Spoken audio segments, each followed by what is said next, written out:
Hi guys, welcome to Choke Points. And in this video, we are going to talk about the rupee ruble trade. As we all know that President Putin is actually on his state visit to India, 2 day state visit to India. Okay.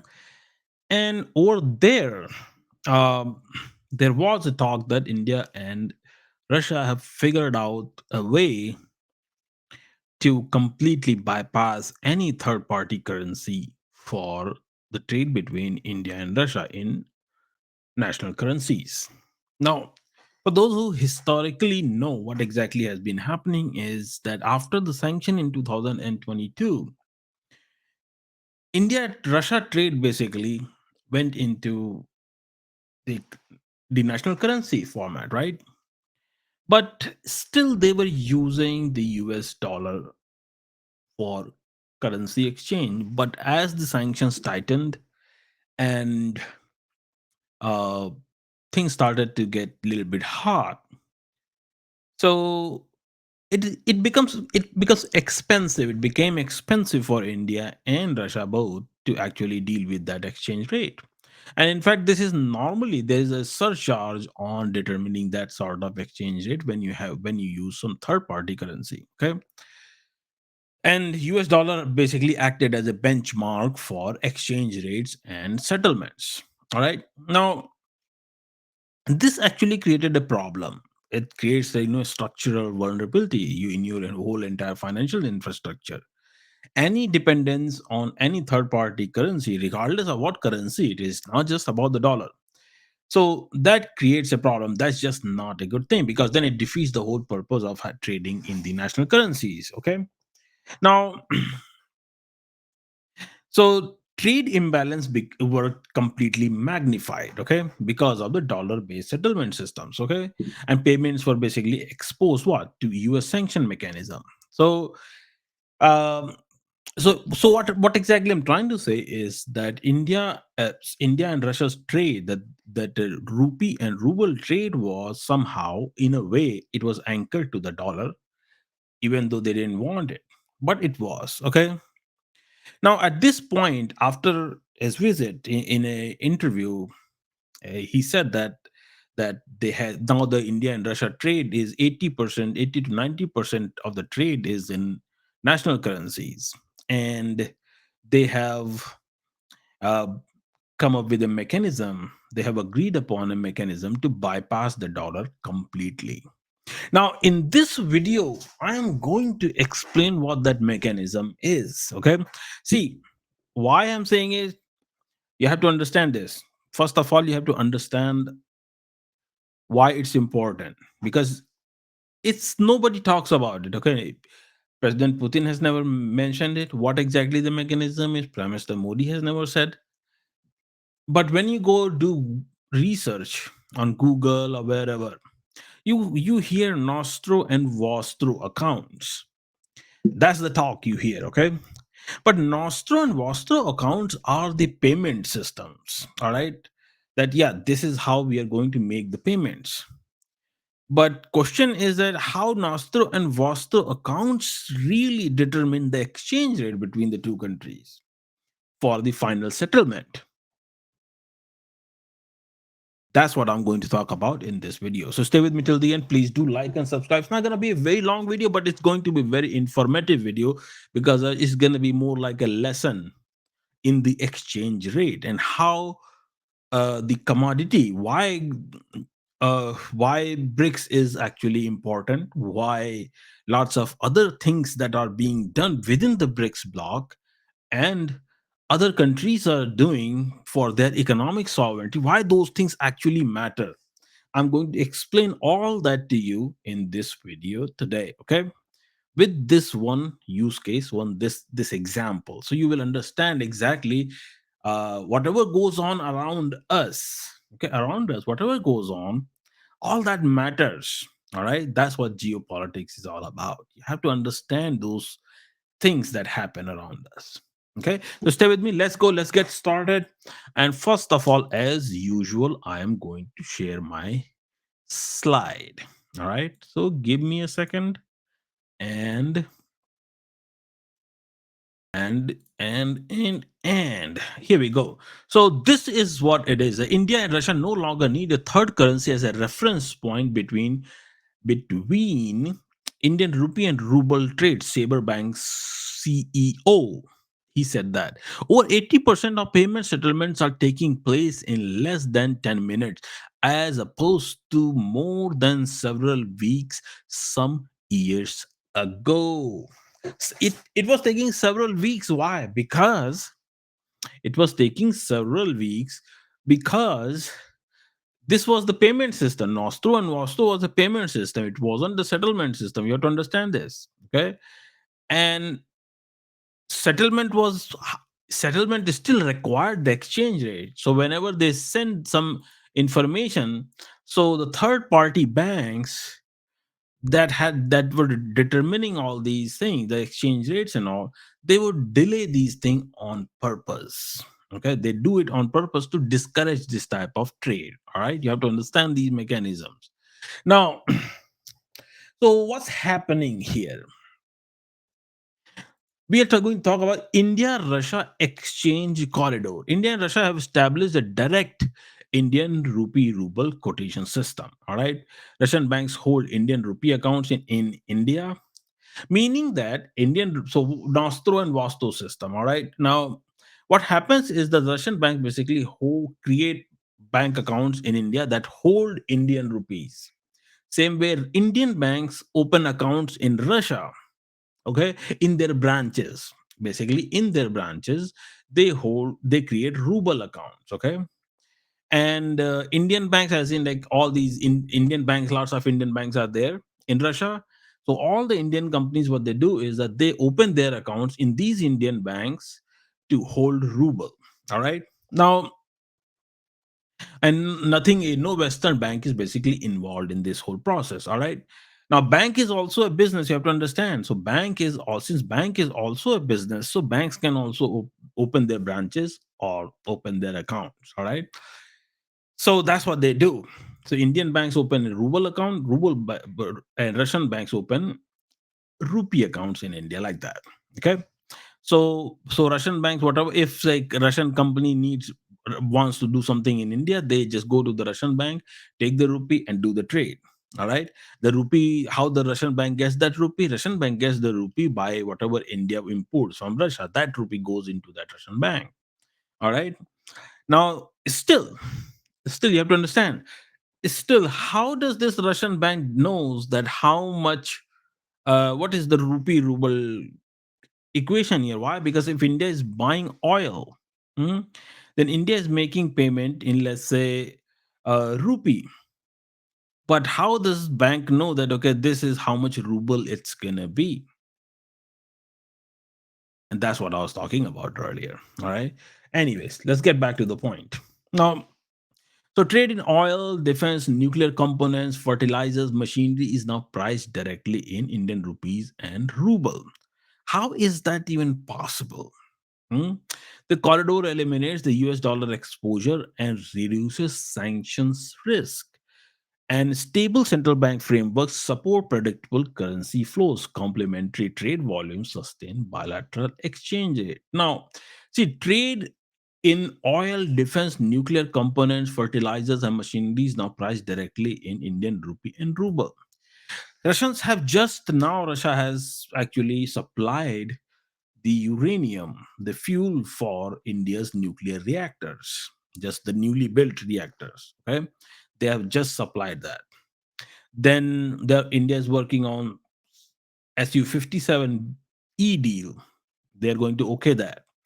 Then you have fertilizers. India and Russia both are heavy, actually, producers of fertilizers. But India sometimes, and but Russia exports lots of fertilizers, so India imports it. Then machinery is there. India builds lots and lots of machinery that India exports. Now, and also you have to understand that I made a video about INSTC and I talked about the Vladivostok Chennai corridor. Now, when all these corridors are being built, so you can only imagine that whatever trade is going to happen through these corridors, that's going to happen in the local currencies as well. which means that besides Indian rupee and ruble, there will be rupee and Iranian currency trade too. I don't even remember what is Iranian currency actually. It's been banged up for so long that it just goes out of existence. So, and then same way, uh, any other country that's out there, right? Then from through Indonesia, India is already working in talks with trading with Indonesia in national currencies. Then Nigeria, when Nigeria is not on that way, but then you have Thailand, then you have Malaysia. All these countries are lined up to trade in national currency through these corridors that they are building. India, Russia, China, these countries are collaborating in establishing a secure trade corridor, and I've explained all that in my video. Okay, I will post a link of that thing down below. You will see that. So you can see it. Okay, do watch it because you can understand the whole entire game that's going on. And I predicted this thing like 3 years ago. Okay, I predicted this thing 3 years ago that what is the game plan of India, Russia, and China, even though from afar it doesn't seem that way. Okay, but now what happened? They are India and Russia are signing military pact. Why is that? They want to provide the security in the Indian Ocean region and in the Persian Gulf and all that. That's why. Okay, and this is why there was a regime change in Bangladesh simply because of this reason. Something that I had predicted like 2 years ago. Anyways, now, so how this works, I explained it to you. How this works is, Vostro account, a foreign bank account held by a domestic bank, meaning that a Russian bank account in India holds a rupee account in India, right? And then Nostro account, meaning that a domestic bank account held in foreign bank in local currency. Indian bank holds a ruble account in Russia, like I said earlier, right? So, and payment between the two countries is going to flow in through these accounts. Now, and this is not going to be routed. Now, question really, once again, now okay, let's come to the main point. Main point is how much currency do you know to how much currency each bank knows how much currency to hold, right? So for that, you got to look into, they do thing in multiple steps actually. Number one is like, for example, forecasting trade flows, right? So they have to forecast how much trade it's gonna be, what will be the trade volume. Then, and based on that trade volume, they decide, the banks Russian banks in India decide how much ruble to keep, and Indian banks decide how much rupee to keep in Russia, like that. Okay, or sorry, Russian banks decide how much rupee to keep in India, and how much ruble, and Indian bank decide how much ruble to keep in Russia. Okay, and because if Indian banks don't keep ruble in Russia, then what's the point, right? That's the whole thing, that these banks have to keep the local currency. All right. Now, then banks also try to maintain enough. This way, they try to maintain enough currency in their accounts, and based on that, so that's how it all depends. Now, this is how why when you will see that the trade volume is gonna grow. So you will see down the line what's going to happen is that you will see that Russian banks will open more and more accounts in India, and Indian banks are going to open more and more ruble accounts in Russia. That's how it's going to happen. Okay, you will see in different parts of Russia these banks will be open. They will open their accounts, or maybe they may just simply open their branches too. That will be probably linked to the Russian central bank. That's all it needs. Hmm? So so for example, like say if in the Indian bank imports like $1 billion of oil, I'm saying it in dollar right now just for the sake of conversation. Indian bank ensures enough ruble in the Russian account, right? And then if Russia exports machinery, Russia bank ensures enough Indian rupees in the Indian account. That's all it is. Then also there is a currency swap mechanism between the two countries in case, say, uh, uh, see, in Indian banks need ruble. Okay, Indian banks need ruble, or Russian banks need rupee. So there is a currency swap mechanism as well. But once again, swapping also requires you to establish the exchange rate. So how are you going to do that? So it wasn't as easy as normally, saying nostro vostro. In our case here, what we talked about, the nostro and vostro are just what?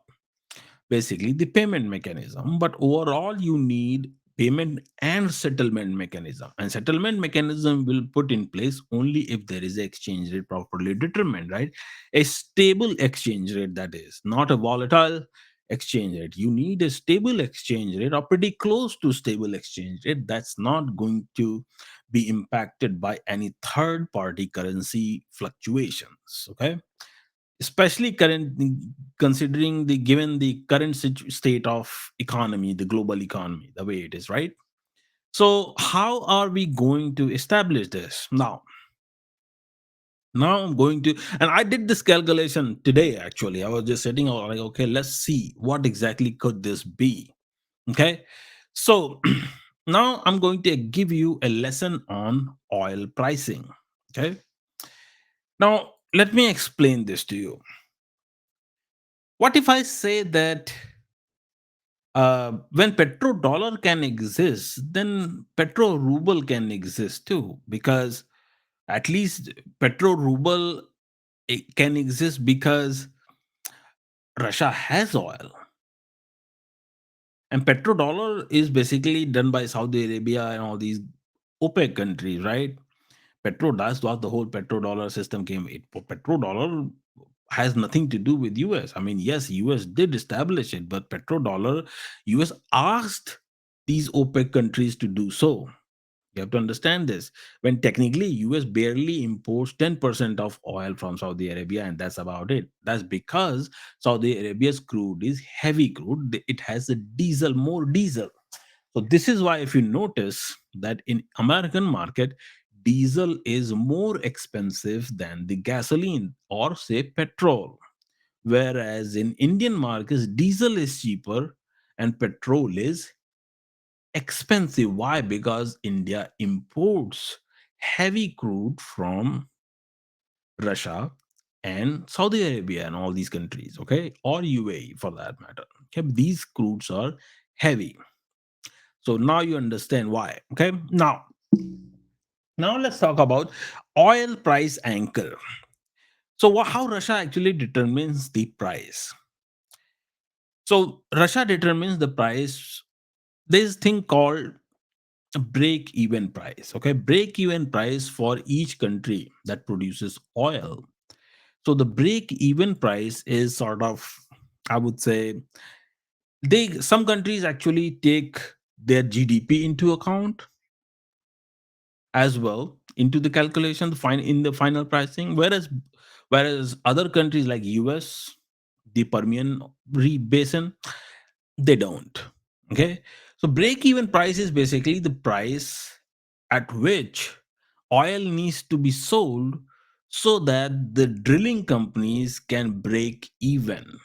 Okay, meaning that if the oil is, for example, let's say oil is sold at $50 per barrel, and a break even price is $50 per barrel, then oil has to be sold at $50 per barrel for these companies to not take the loss. All right, that's the break even price. Now, for US, the break even price generally, depending on where, but on an average, break even price is around 55 to $70 per barrel. So for US drillers and US companies to make profit by drilling in the US, in the Permian basin and all that, okay, for them to make profit in the Permian basin and all, have they have to keep the break even price or the overall price higher. So let's say that 90 or 100 overall. That's how they have to do it.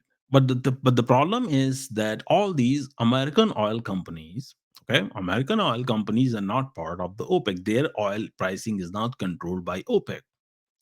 And OPEC oil pricing is controlled by OPEC themselves. So there are multiple oil pricing systems in the world right now. It's not like back in the day how petrodollar was there. So OPEC was controlling all the oil prices. All right.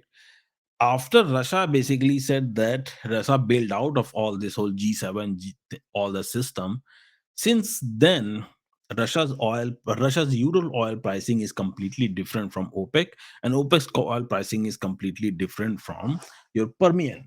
All right. Now, this is the reason why American companies, American oil explorers and drilling companies, they go and look for foreign oil, drilling to drill in foreign countries like Venezuela or Guyana or Nigeria, like that. They go and explore in these countries so that they can at least make their profit and they can survive and do whatever. Okay. Why? Because in drilling in America is just not happening. All right. Now, coming back to the point. Now, in our case here, so let's talk about Russia and Saudi Arabia, for example. Now, for Saudi Arabia to actually drill the oil, it only costs around $8 to $9 per barrel. That's about it. That's how cheap it is. But still, Saudi Arabia sells its oil at $90 per barrel. Why is that? Because Saudi Arabia wants its GDP to be certain at a certain level, like $2 trillion or $3 trillion, whatever. So what they do is that they take all that into account and add that into the oil pricing, because oil actually constitutes a major chunk of their GDP. Okay, so based on that calculation, Saudis decide that okay, price is gonna be $80 per barrel or $90 per barrel, depending on how much their production capacity is for that particular fiscal year. All right. Now, for Russia, what happens? For Russia, also drilling cost overall break even cost. Drilling cost comes down to $10 to $15 per barrel. That's how much they do. Break even comes down to $10 to $15. $15, but Russians normally keep it at around 30 or so. Okay, they do it at 30, and then for Saudis, it's like 8 or 9. All right, so now, when they do 30, so the Russians also add a certain amount of GDP. Oil export for Russia also contributes towards Russia's GDP. Okay, so what Russians do is that they calculate their GDP and then add how much percentage of their oil export they want to contribute to GDP, and based on that they determine oil prices. Okay, so that's why Russia's oil price can come down to even 40 to 45 barrels, 45 ruble, 45 dollars per barrel, like that. Okay, now why I'm talking about all this? I'm talking about all this is because at the end of the day, Russia uses its own currency to drill the wells to produce the oil. Russia does not use dollar to produce oil, right? So Russia can say that with certainty that hey, it costs us $1, one barrel is probably 6,000 rubles. Russia can confidently say that. So they can establish that price that say that hey, it's 6,000 rubles. Good. So you have one price point basis, all right? But still, we don't know how Indian rupee trade is going to establish, right? So we need something that will say that hey, that is a common for both currencies. So comes the gold. So some of you are very smart. So some of you may say that hey, then why ruble, gold ruble and gold rupee? With that, why don't we just simply establish the exchange rate between the two countries? Well, you can, but you have to understand this, that gold prices fluctuate based on the dollar's performance. Let's say if dollar does not do well, dollar index falls, let's say below 90 or something, then what happens is that gold prices shoot up. they rapidly go up. It's not even going to be uh, a very stable thing. Immediately it becomes volatile. And if dollar goes up, improves, then gold prices take a nosedive, right? So that means that if both currencies, okay, rupee and ruble, if you just use gold as a anchor and try to establish a currency exchange rate between rupee and ruble using gold, then what happens? Then that currency exchange rate will fluctuate rapidly, and it is still in a way dependent on the dollar's performance, right? So that's why I think what they did is that they came up with a relationship between gold and the oil. Okay, so what they did is they came up with the gold and the oil conversion, as in that, say, gold oil, your oil is $60 per barrel and gold is, say, a $20 per ounce, like that. You convert that ounce into barrel and all that, and then you do the calculation, and when you do the actual calculation, you find out that one barrel will be equal to 0.465 grams of gold. Now, that is a sort of stable price. Why is that? That's a stable price. Why? Because the barrel pricing is controlled by Russia. So if say gold price, even let's say gold becomes a little bit slightly, say, fluctuates, goes higher, which means one barrel becomes what? 0.435 grams per gold, right? Still Russians are not going to change that. They're like, no, let the gold is gold, so we don't have to worry about it. Our barrel equivalent established, and this is how much we want in our GDP, so our price is going to stay this way. Why? Because we haven't put more than 6,000 rubles in drilling. So technically, whatever the gold price is, if Russia is spending 6,000 rubles, then Russia is saying that no, we are fine. We don't have to change. But if Russia had to spend 10,000 rubles to produce one barrel of oil, then yes, then price will change, right? So now, in Indian market, the gold prices are, say, rupees 12,000 or 30,000 per gram. Okay. And in Russia, it is 10 to 1,500 per gram. So compute oil prices in local currency. What happens? So Indian rupee 0.465 times that. So what do you get? You get India has to pay 6,032 rupees per barrel. Okay. And ruble 4,867 per barrel. Okay, so that's how you establish these things. Meaning that what they did is they came up with the gold to oil ratio, okay, as a derivative. So this way, exchange rate is established to be what? One one ruble is 1.24 rupees. Okay, so this way, what you do, you immediately make the payments in rupee ruble. Exchange rate is determined. All right, so so that's why they were all saying that now they have come up with a mechanism that is fully controlled by India and Russia.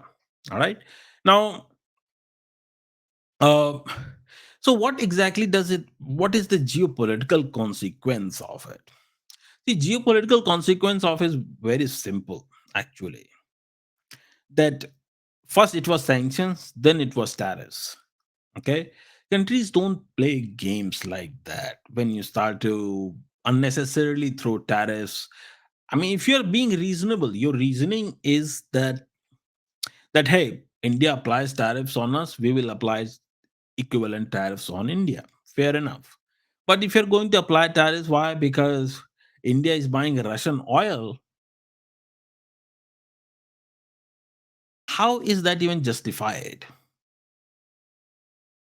And actually you are buying Russian fuel yourself. I mean, that's hypocrisy is not justification. Okay. So that's why the consequence is very simple. Consequence is that this is the now I can officially say that this is the start of the death of the dollar. All right. You will see this thing moving far forward so fast in next 4 years. This is gonna change the whole entire game. Okay. And if anybody thinks that otherwise, I can assure you that there is no otherwise, because this is a move that they're making uh, this is going to change the whole entire game. Okay, especially now the way they have openly signed this uh, defense pact. Okay, that defense pact means something. It's not just like just a verbal thing. Okay, so and this is gonna be and what this exchange rate now what's gonna happen is that this is gonna be a prototype for other bilateral BRICS agreements. Other countries are going to do the same thing. Okay, what they will do is that they're going to take, okay, let's use this exchange rate, let's go with how the Russian ural or Russian oil is set, and then we go based on that, we establish our exchange rate with each country. Okay, and then what's going to happen now? BRICS is slowly and slowly they are working towards sanction proof export markets. That's what they are doing right now. So now Arctic is secure, South China Sea is secure.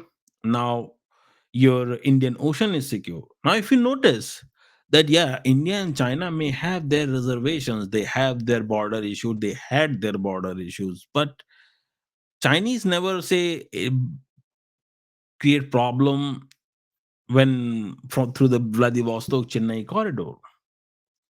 And same thing where the Indians don't create problems in the Indian Ocean or anything. People go countries do their trade, they do their business all the time. Okay, and even though there are lots of choke points in those regions, and those can be easily say that, hey, you cannot, you have to pay this much fees or something, but they don't.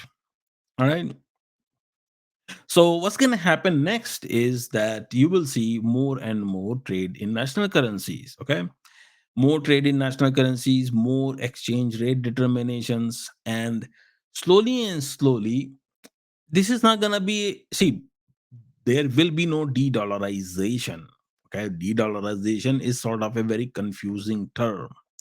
All right, world needs dollar as a currency.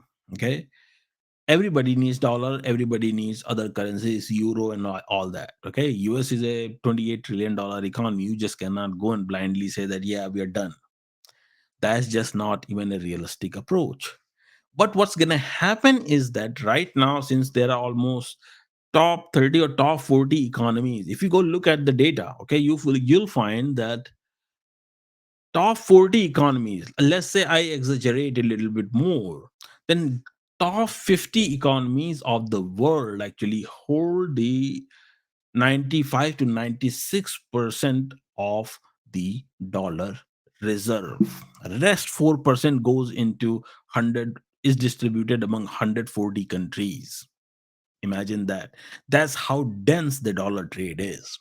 Out of those top 50 economies, if you look into, there are almost, I would say, 28 some European countries and few other Western countries that use dollar, and I would say a couple of Middle Eastern countries, then Russia, India, China, and all that. So 12, I would say 12 global South countries, and rest are mainly the Western countries, whether they are part of G7 or whether they are part of no block or European Union or whatever. Okay, but that's how the distribution is. And those 12 BRICS countries, only 12 BRICS countries give take trade in national currencies only to a certain extent. Okay, out of these the three major powers or three great powers, basically India, Russia, and China, are trading in 90 to 95% trade in non-dollar denomination currency only with Russia. Okay, so saying that, yeah, it's all de-dollarizing, no. What's happening is the actually even worse situation, that BRICS and all these countries are creating the atmosphere by of what, trading in national currencies, the ecosystem that will help Africa to trade with BRICS in national currencies. That's going to help other South American countries to trade in national currencies. Why? Because they don't have that much dollar. So when they trade in the national currencies, the number of countries trading in national currencies is gonna grow. Whereas countries that are trading in dollar, let's say only top 50 countries, give take. Okay. So that number is maybe, let's say, it may remain stable little bit, okay, for some extent, to some extent. But those 12 countries that are there, that are still doing trading, global south countries that are trading in dollar, they may switch over the period of time, okay. So from in the 95% holding, it may come down to say 80% holding of dollar, okay. But the number of countries from that rest of the 140 countries, they are going to trade in what? National currencies. So the trade in national currencies is going to grow, and the percentage of dollar invoicing is going to go down automatically. Why? Because percentage of dollar invoicing is, it looks 85 and 90%, a huge number, because it's dense, the density is there, okay. Density as in the top 50 economies are doing all the trade, but as other countries and their economies grow by trading in national currencies, you will see what? That slowly and slowly the other countries are going to get more and more option to trade in national currencies, right? And automatically the whole dollar thing is slowly and slowly sunset, it's gonna fade away. All right. So when somebody says that, "Oh, it's all de-dollarizing and this and that," it's all bull crap.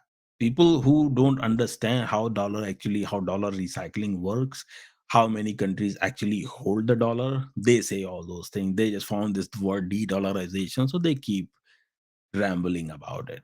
But that's the reality what I gave you just now. Okay.